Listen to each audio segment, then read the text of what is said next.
How blessed is the man who does not walk in the counsel of the wicked, nor stand in the path of sinners, nor sit in the seat of scoffers.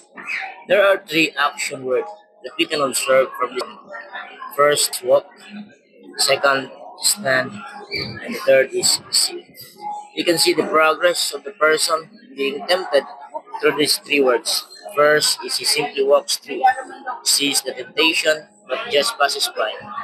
Second is he stopped from walking and stood willing to be tempted already. And third is that he sat down and identified with sin already. In saying no, temptation is not to put ourselves in a situation of standing and sitting down. At first glance of temptation, immediately go away from it and do not wait to observe and see and explore. No man is strong enough to temptation so enticing.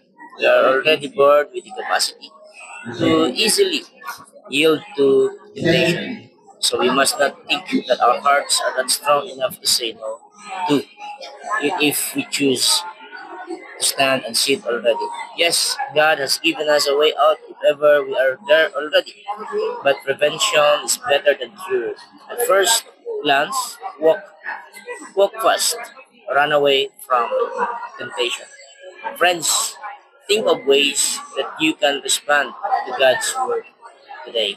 God bless you.